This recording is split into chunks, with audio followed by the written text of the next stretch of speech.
जी, मेरा नाम उमैर नज़ीर है और मेरा ताल्लुक़ हारूनाबाद से है और मैंने अपनी तालीम हासिल की लाहौर से। और मैं अभी लाहौर में ही एक software company SoFi dot AI उसमें नौकरी कर रहा हूँ एज आ सीनियर सॉफ्टवेयर इंजीनियर।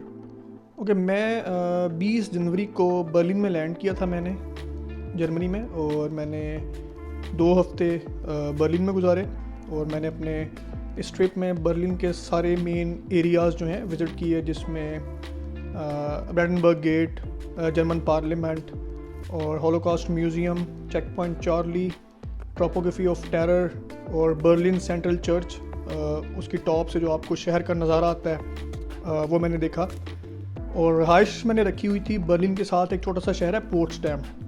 पोट्सडैम इंतहाई खूबसूरत शहर है, बहुत छोटा सा है और उसमें ज़्यादातर नेटिव जर्मन्स ही हैं। तो वहाँ पर आपको थोड़ा सा लैंग्वेज का मसला आता है बिकॉज इंग्लिश कम बोलने वाले हैं वहाँ पर।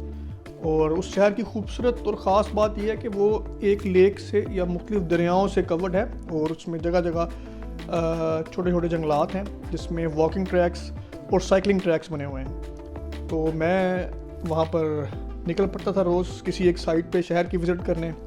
थोड़ा सा हिली एरिया होता था या लेक के पास या दरिया के किनारे पे वॉक करना या वहाँ पे बैठ के धूप सेकना और लोगों को साइकिलिंग करते हुए देखना। और बाज़ औक़ात मैंने भी एक ऐप के थ्रू साइकिल ली और साइकिलिंग की उस जगह पे। तो इट वाज रियली फैसिनेटिंग। तो बर्लिन में और पोट्सडैम में मैंने काफ़ी इंजॉय किया।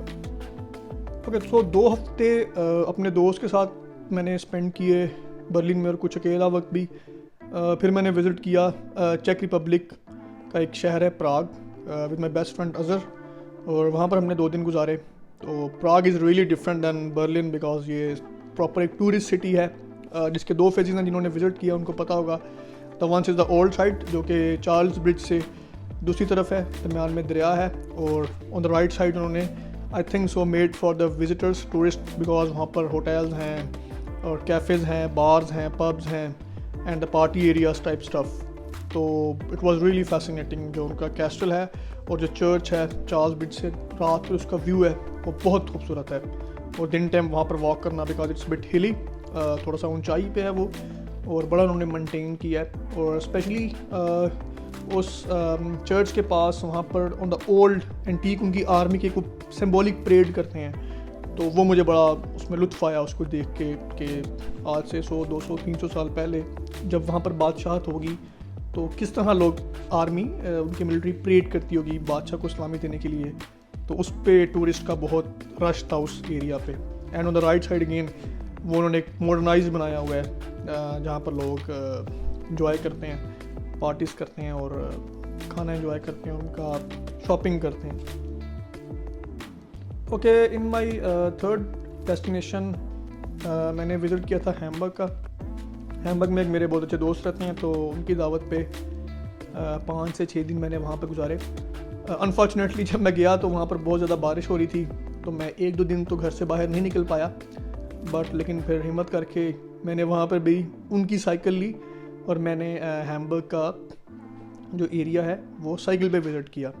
Hamburg is also really beautiful. और वहाँ पर सेंट निकोलस चर्च है और एक स्कल्पचर है मार्टिन लूथर का, जिन्होंने बाइबल का तर्जमा किया लैटिन से जर्मन लैंग्वेज में। और कहते हैं कि उसके बाद फिर बाइबल के और बहुत से तराजिम हुए और लोगों ने अपनी मुकामी ज़ुबान में बाइबल को पढ़ना शुरू किया। तो एंड आफ्टर दैट जो एक नया एक्सपीरियंस था मेरे लिए हैम्बर्ग में, मैंने फ़र्स्ट टाइम फेरी इंजॉय की वहाँ पर।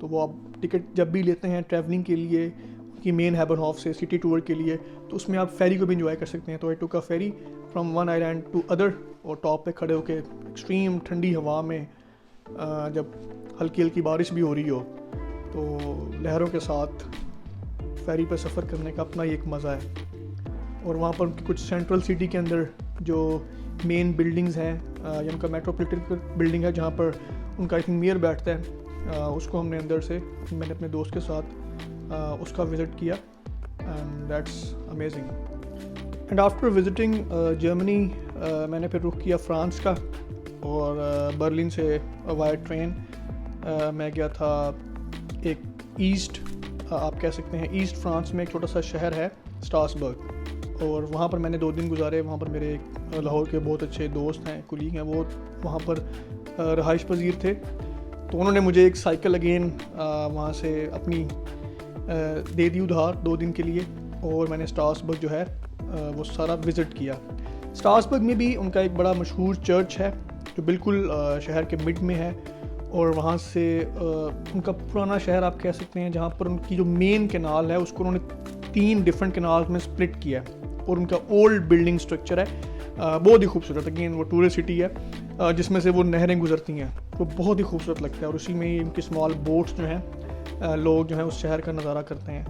एंड अगेन वहाँ पर भी आपको जगह जगह होटल्स, कैफ़ेज़, बार्स, पब्स और कॉफ़ी हाउसेस मिलेंगे, और जगह जगह खाने के स्टॉल हैं, और बहुत ज़्यादा टूरिस्ट था वहाँ पर भी। और आई वॉज ऑन साइकिल, तो मैंने तो सेंट्रल सिटी और स्ट्रासबर्ग का जो थोड़ा सा बाहर वाला इलाका था जहाँ पर उनका एक बड़ा फेमस पार्क है और EU पार्लियामेंट की बिल्डिंग है, मैंने फिर वो भी विज़िट की। और उस दिन खैर मौसम भी बहुत प्यारा था, धूप निकली हुई थी, तो बड़ा मज़ा आया। और एक ख़ास बात जो थी वहाँ पर, क्योंकि बिकॉज वो टूरिस्ट सिटी था, तो वहाँ पर लोकल आप कह सकते हैं स्ट्रीट परफॉर्मेंस बहुत ज़्यादा मुझे मिली, और मैंने फ्रेंच म्यूज़िक को बड़ा इन्जॉय किया। That was fascinating for me, and it was a weekend, और जब वीकेंड हो तो फिर आपको पता है कि टूरिस्ट स्पॉट पे बहुत रश होता है। तो it's a new thing for me कि मुझे एक वाज़िया डिफरेंस नज़र आया जर्मनी में, और जैसे मैं फ्रांस आया और मैंने स्ट्रासबर्ग में 2 दिन गुजारे हैं, मुझे जर्मनी और फ्रांस के कल्चर में थोड़ा सा फ़र्क नज़र आया। स्ट्रासबर्ग 2 दिन गुजारने के बाद फिर मैं वहाँ से मैंने सफ़र किया पेरिस का। अब बचपन से हम पेरिस के बारे में बहुत सुनते आए हैं, end of course the mighty apple tower, और जिसका बचपन में टीवी पे देखा, देन यूट्यूब पे, और फिर ज़ाहिर है आपकी कम्युनिटी में जब लोग जाते हैं और इस दौर में सोशल मीडिया पे शेयर करते हैं, तो वो फिर आपको बहुत ज़्यादा अट्रैक्टिव लगता है। तो that's why I choose to go the Paris. तो वहाँ से कुछ 6 घंटे का सफ़र था, और पेरिस में जिस दिन मैं गया हूँ तो वहाँ पर काफ़ी रेनी सीज़न था, बारिश हो रही थी। तो उस बारिश में मैंने सबसे पहला जो स्पॉट था वो ऑफ कोर्स एफल टावर ही मैंने देखा। अपने होटल में चेक इन करने के बाद आपने आई थिंक टिकट लेने के बाद कुछ 2 फ्लोर तक सीढ़ियों के थ्रू जाना होता है, then they take to you the 3rd floor on the lift. तो फिर मैं वहाँ से लिफ्ट पे गया, इट वाज फैसिनेटिंग। मैं गया तो हल्की हल्की बारिश हो रही थी, लेकिन जब मैं बिल्कुल टॉप पे गया हूँ तो वो पर बहुत एक्सट्रीम ठंडी हवा थी, धुंध हवा जिसे कहते हैं ना, बर्फ़ानी हवा जिसे आप कह सकते हैं, वो थी। और वहाँ से शाम का नज़ारा शहर का चारों तरफ से आप देख सकते हैं। और फिर जैसे जैसे शाम ढली और अंधेरा हुआ और लाइट्स जलना शुरू हुई इतनी ऊंचाई से, तो दैट वाज रियली ब्यूटीफुल। और आपको पूरा एक व्यू नज़र आता है शहर का, इवनिंग का भी और रात का भी। फिर पेरिस में उसके अलावा जो उनके मेन स्पॉट्स हैं, वॉर म्यूज़ियम, वो मैंने देखा। एंड एफल टावर विज़िट करने के बाद ज़ाहिर है जो शहर के मेन एरियाज़ होते हैं, आप एज अ टूरिस्ट वहाँ पे वॉक कर रहे होते हैं, और एक कल्चर को, और ज़ाहिर है हर शहर की अपनी वाइब्स होती हैं, उसको आप ऑब्ज़र्व कर रहे होते हैं। अब पेरिस एक फ़ैशन सिटी है, तो वहाँ पर शॉपिंग ब्रांड्स जो हैं वो बहुत ज़्यादा हैं, कपड़े के, परफ्यूम्स के, हर चीज़ के। तो वहाँ पर एज़ कम्पेयर टू जर्मनी या स्ट्रासबर्ग मुझे बहुत ज़्यादा गहमा गहमी नज़र आई, और बहुत ज़्यादा टूरिस्ट नज़र आए। फ्रेंच पीपल के अलावा भी मुझे हर इलाके के लोग नज़र आए, और जो मैंने मुशाहिदा किया कि लोग बहुत ज़्यादा जो फोकस कर रहे हैं वो शॉपिंग पे कर रहे हैं। उसके बाद फ्रांस में मैंने वर्साई का विज़िट किया था, पैलेस ऑफ वर्साई, जो कि 30 किलोमीटर गालिबन दूर है पेरिस से। आप थ्रू ट्रेन वहाँ जा सकते हैं, और the palace of Versailles is really beautiful. वहाँ पर जो मुझे स्कल्पचर्स और पेंटिंग्स देखने को मिली वो बहुत कमाल थी, और उसके जो लश ग्रीन गार्डन्स थे वो इंतहाई खूबसूरत थे, मतलब, और जो उन्होंने मेंटेन किए हुए थे, क्या बात है कि सैकड़ों साल गुजरने के बावजूद भी वो उसी हालत में है। और वहाँ पर लोग साइकिलिंग कर रहे थे, वॉक कर रहे थे, जो कि स्पेशल उन्हीं लॉन्स को देखने आते हैं। और उस पैलेस के अंदर जो द हॉल ऑफ मिरर्स था वो बहुत मुझे मतलब उसने फैसिनेट किया। उसकी जो छत पे जो पेंटिंग्स बनी हुई थी ना, माइंड ब्लोइंग, जो जिसको आर्ट से दिलचस्पी हो वो बस देखता ही रह जाता है कि उस दौर में बनाने वाले ने कैसे इतनी बड़ी बड़ी पेंटिंग्स और कैसे उनमें रंग भर दिए। जो कि बिल्कुल ही लग रहा है जैसे कल की बात है, और जो उनके एक्सप्रेशंस हैं वो अभी भी ताज़ा हैं। तो it was a great thing and information for me to visit the Versailles. तीसरे दिन क्योंकि मौसम ज़रा बेहतर था तो फिर मैंने अगेन पेरिस का ही विज़िट किया। पेरिस में अब जो लोग जानते हैं उनको पता होगा कि लूवे म्यूज़ियम, जहाँ पर सबसे दुनिया की मशहूर और महंगी तरीन पेंटिंग लियोनार्डो डी विंची की मोनालिसा की पेंटिंग वो उसी म्यूज़ियम के अंदर है। तो वहाँ पर एक तो आपको अगर आपने रिजर्वेशन ना करवाई हो तो आपको बहुत लंबी लाइन में लगना पड़ता है। तो अगेन अब मैं पेरिस गया था तो वो एक बड़ी अहम चीज़ थी, और वहाँ पे मैंने सुना था कि पेंटिंग्स बहुत अच्छी हैं उस म्यूज़ियम के अंदर। तो देन आई वेंट देयर, और ऑब्वियस है डी विंची की उसके अलावा और बहुत सी क्लासिकल पेंटिंग्स मैंने देखी कि जो उसने एक वाक़े को तस्वीर में तब्दील किया है मुख्तलिफ़ रंगों के साथ, वो आज भी उसी हालत में है। और उसके अलावा और भी the old Greek paintings, Italian paintings और कुछ फ्रेंच पेंटिंग्स, और एंड उसके दूसरे फ्लोर पे स्कल्पचर्स बहुत ज़्यादा हैं, और बेतहाशा हिस्ट्री उन्होंने रखी हुई है रोमन एम्पायर्स में से जो उन्होंने कुछ आर्ट के नमूने वहाँ पर हैं, या इजिप्शियन स्टाइल के जो नमूने हैं। तो वो 2-3 फ्लोर्स में हैं, और बहुत आपको अप्रोक्सीमेटली एक फ़्लोर के लिए एक दिन चाहिए, लेकिन एज अ टूरिस्ट क्योंकि टाइम कम होता है तो उसको एक्सप्लोर करना बहुत मुश्किल होता है। But I really enjoyed that. तो जिसको भी अदब से, आर्ट से, पेंटिंग से दिलचस्पी है उसे ज़रूर इस म्यूज़ियम का विज़िट करना चाहिए।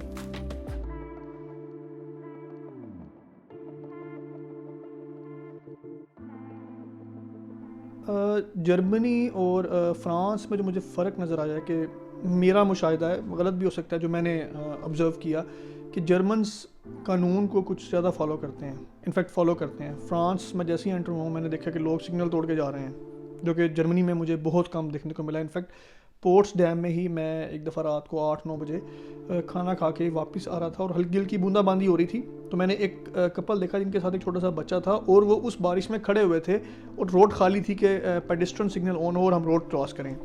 और इसके बरक्स फ्रांस में स्ट्रासबर्ग में जैसे ही मैं एंटर हुआ हूँ, शहर में पहुँचा हूँ अपने दोस्त के साथ, तो मैंने देखा कि लोग सिग्नल तोड़ के जा रहे हैं, और यही चीज़ मैंने ऑब्ज़र्व की पेरिस के अंदर। और कुछ मुझे जो एक ख़ास धचका लगा वो सफाई का इंतज़ाम बहुत ज़्यादा अच्छा नहीं था पेरिस के अंदर एज़ कम्पेयर टू जर्मनी या बर्लिन आप कह सकते हैं। इनफैक्ट हैम्बर्ग भी बहुत साफ़ सुथरा था, लेकिन हैम्बर्ग में वो एरिया जहाँ पर इमिग्रेंट्स या असाइलम सीकर ज़्यादा रह रहे हैं, वो कुछ वहाँ पर होमलेस पीपल थे, तो वो गंदगी ज़रा ज़्यादा थी वहाँ पर।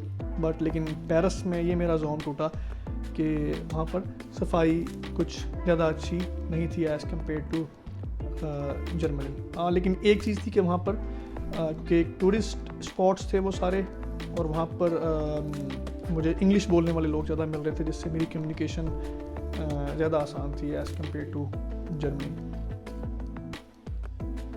आफ्टर विजिटिंग फ्रांस कुछ दिन मैंने फिर क़याम किया पोर्ट्सडैम में। मेरा एक बेस्ट फ्रेंड पाकिस्तान से आ रहा था, देन उनके साथ फिर मैंने ट्रैवल किया पोलैंड गडास का थ्रू आईसीसी ट्रेन, और ये कुछ 5 घंटे का सफ़र था ट्रेन पे।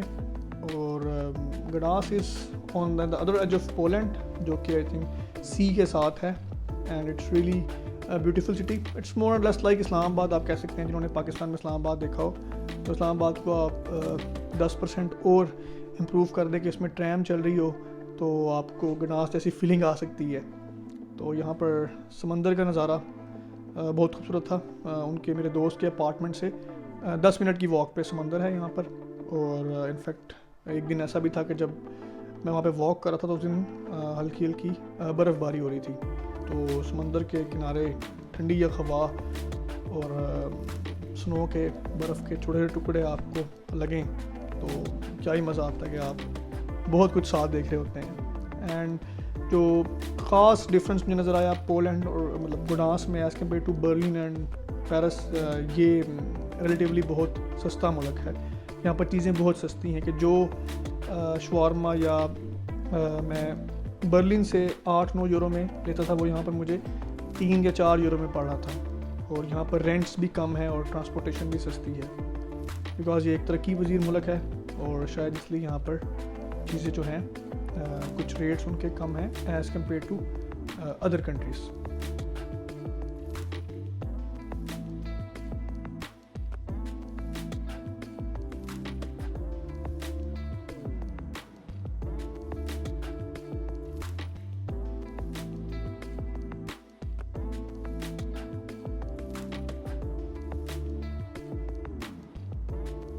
And after that from Gdansk से यहाँ से हम 3 दोस्त हमने फ़्लाइट ली ओस्लो की. इनफैक्ट ओस्लो की नहीं थी, नॉर्वे में ओस्लो से थोड़ा सा दूर आई थिंक 1 घंटे की या 1.5 घंटे की बस ड्राइव पे उनका एक शहर है, वहाँ पर हमारी थी. वहाँ से फिर हम 1 घंटा बस पे ट्रैवल करके ओस्लो पहुँचे. एंड जो रास्ते का सफ़र था वो इंतहाई खूबसूरत था, क्योंकि नॉर्वे बहुत ज़्यादा सर्दी थी और अभी भी मुझे वहाँ पर बर्फ़ देखने को मिली कि उनके पहाड़ सारे जो हैं बर्फ़ से भरे हुए हैं और स्नो पड़ी हुई है एक्सट्रीमली वाइट. आप जहाँ देखें कि आपको सफ़ेदी नज़र आ रही है. और फिर जब मैंने बस से सफ़र करते हुए देखा तो लोग वहाँ पर आइस स्केटिंग भी कर रहे थे. तो हम गालिबन हमारा 1 से 1.5 दिन का स्टे था ओस्लो के अंदर. तो हमने ओस्लो मेन सेंट्रल सिटी देखा उनका. और उसके बाद एक हमारे दोस्त हमें उस दिन गाड़ी पे एक ओस्लो की पहाड़ी है टॉप पे, वहाँ पर लेके बिल्कुल शहर के साथ, जहाँ से आपको पूरे शहर का व्यू नज़र आता है. And that was covered with the snow. और वहाँ पर भी हल्की हल्की बारिश थी, धुंध थी, और लोग अपनी आइस स्पोर्ट्स जो हैं वो कर रहे थे कि जो स्केटिंग कर रहे होते हैं एंड आइस स्केटिंग. तो इट वाज रियली फैसिनेटिंग. जो मुझे ख़ास एक डिफरेंस नज़र आया कि ओस्लो में लोग इंग्लिश ज़्यादा बेहतर बोल लेते हैं, तो वहाँ पर हमें कम्युनिकेशन बैरियर नहीं फ़ील हुआ. आई थिंक नॉर्विश लैंग्वेज जो है वो वेरी क्लोज टू इंग्लिश है. तो इट वाज अमेजिंग. और जहाँ पर जितनी भी गपशप हुई नेटिव से कि वेदर वहाँ पर बड़ा एक्सट्रीम होता है और बहुत ज़्यादा ठंड होती है, तो दैट्स वाई दे सेड कि they people are little bit depress, क्योंकि सर्दी बहुत होती है. लेकिन किसी से भी एज अ टूरिस्ट जब मैंने गपशप की या कुछ इन्फॉर्मेशन या गाइडेंस लेने की कोशिश की तो मुझे बड़ा अच्छा रिस्पांस मिला वहाँ पर. एंड फ्रॉम ओस्लो उसके बाद हमारी फ़्लाइट थी कोपनहेगन की, जो कि मिस होगी हमसे. फिर देन हमने फ्लिक्स बस के through Oslo to Copenhagen travel किया, जो कि 8 घंटे का ट्रैवल था वाया स्वीडन. और ये दिन टाइम था लकीली. तो और मैं फिर पूरा रास्ता जो है स्वीडन को देखता आया. स्वीडन के मुख्तलिफ शहर समंदर के साथ साथ बड़े खूबसूरत जंगलात थे. और it was a bit greeny, क्योंकि जो बर्फ़ थी वो आई थिंक नॉर्वे वाली साइड पे, नॉर्थ साइड पे ज़्यादा थी. लेकिन जैसे ही हम इस तरफ आ रहे थे थोड़ा सा साउथ की तरफ, तो यहाँ पर मुझे ग्रीनरी बहुत नज़र आई. लेक्स जगह जगह, कुछ जगह पे फ्रीजिंग भी थी but mostly it was green. और कुछ जगह पे बस ने स्टे भी किया 5 से 10 मिनट. तो बाहर निकल के मुझे ज़रा मौसम को एंजॉय करने का भी मौका मिला. और यूँ गालिबन हम तकरीबन रात को मालमो शहर से होते हुए हम कोपनहेगन डेनमार्क पहुँचे. एंड डेनमार्क में भी हमारा स्टे 2 दिन था. And Denmark was really extremely beautiful city. मुझे बहुत पसंद आया. बहुत अच्छा मेंटेन किया हुआ था. 2 किलोमीटर रेडियस में आपको बहुत सी विजिटिंग प्लेसेस मिल जाती थी. जहाँ पर हमने स्टे किया था उन्होंने हमें एक मैप दिया था जहाँ पर जिस पे सारी मेन लोकेशंस या विजिटिंग प्लेसेस पिन पॉइंट की हुई थी. तो लकीली हमने एक गाड़ी रेंट पे ले ली थी, जिसकी वजह से हमने शहर के सारे एरियाज जो हैं विज़िट किए. रात को मेन डेनमार्क में दरिया के किनारे हल्के से चांद के साथ वॉक करने का एक अपना ही मज़ा था. और वहाँ पर जो मैंने ऑब्ज़र्व किया, रूल्स बहुत स्ट्रिक्ट हैं कि हम एक जगह पर खाना खाने निकले वॉक करने मेन सिटी के अंदर, हमने 1 घंटे की पार्किंग ली. तो अनफॉर्चुनेटली हमें कुछ ज़्यादा टाइम लग गया, 1 घंटा 20 मिनट या 25 मिनट. तो इसी असना में हमें वहाँ पर फ़ाइन हो चुका था. यानी आप कह सकते हैं कि पार्किंग पुलिस ने या आपकी लोकल पुलिस ने देखा कि ये एक्सीड कर चुके हैं, जो भी उन्होंने 1 घंटे से एक्स्ट्रा कुछ टाइम फ्रेम रखा होगा, तो उन्होंने हमारा जो चालान था वो गाड़ी के साथ वाइपर पे एडजस्ट कर दिया. एंड डेनमार्क में एक और ख़ास बात थी कि वहाँ पे मुझे साइकिलिंग बहुत नज़र आई as compare to Norway. Although Germans भी बहुत साइकिलिंग करते हैं, लेकिन डेनमार्क में मुझे बहुत साइकिल्स नज़र आए और लोग बहुत ज़्यादा साइकिलिंग कर रहे थे. तो it was fun to spend time in Denmark and Oslo.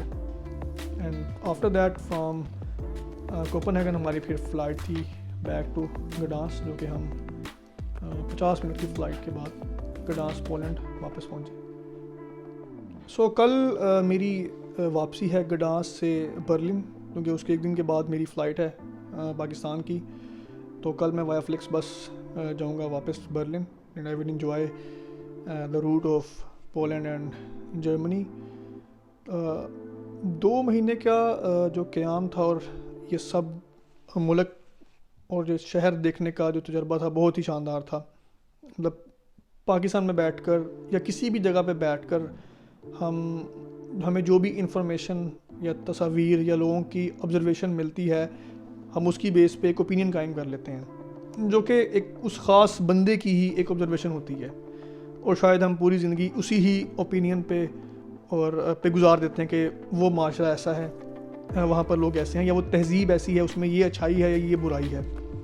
तो जब आप सफ़र करते हैं और निकलते हैं और लोगों से गुफ्तगू करते हैं, उनकी कहानी सुनते हैं, उनकी तारीख़ पढ़ते हैं, उनका सियासी निज़ाम समझते हैं, तो आपके बहुत से ज़ोम टूटते हैं। फिर आपको समझ आती है ये माशरे अगर इस तरह हैं तो ये क्यों हैं, और इन कवानीन के क्या फ़ायदे हैं और क्या नुकसानात हैं। मैं अगर एक छोटी सी बात बताऊं, इन सब कॉन्टिनेंट पाकिस्तान जहाँ पर मैं हूँ, ऑल ओवर सब कॉन्टिनेंट में हमारी सबसे ही लड़ाई है अल्हम्दुलिल्लाह, किसी से नहीं हमारी बनती। इंडिया से हमारा 47 से मसला है। ऑन द वेस्ट साइड यहाँ पर अफ़गानिस्तान में वार रही है। पिछले दिनों ईरान ने भी एक झड़प कर दी थी। थोड़े बहुत अच्छे ताल्लुकात हमारे अगर हैं तो चाइना से हैं, क्योंकि हमने उनसे पैसे लेने होते हैं, या वो सी पैक में इन्वेस्टमेंट कर रहे हैं हमारे साथ, राइट। जो मैंने यहाँ पर आकर ऑब्ज़र्व किया है कि इन्होंने आपस में जंगें लड़ी मज़हब के नाम पर, नेशनलिज़म के नाम पर, लेकिन अब एक यूनियन बना के, एक यूनिटी बना के ये सब ट्रेड कर रहे हैं। पूरा यूरोप एक जैसा नहीं है। मतलब पोलैंड या चेक रिपब्लिक जो है उस तरह तरक्की पजीर नहीं है जैसा जर्मनी है। फ्रांस भी शायद उस लेवल का नहीं है जैसा जर्मनी है, और इसी तरह मुझे ओस्लो में और डेनमार्क में भी एक ख़ास फ़र्क नज़र आया।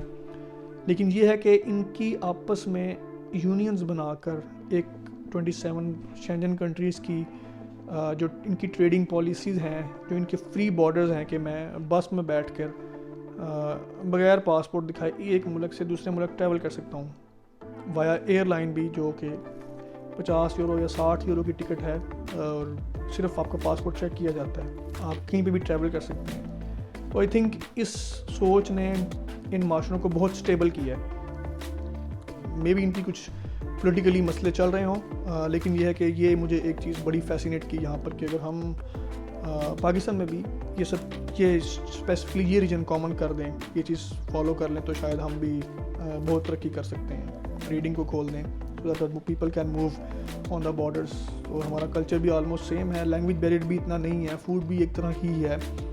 ये तासुब, ये लड़ाई, ये जो इंटॉलरेंस हमारे दरमियान है, इन हमारे माशरों में है, अगर ये ख़त्म हो जाए, टूरिज़म बढ़े, ट्रेड बढ़े और कम्युनिकेशन हो लोगों के दरमियान, तो हम लोग भी एक as a nation, as a region उठ सकते हैं, जैसे कि वेस्ट में मैंने यहाँ पर मुशाहिदा किया।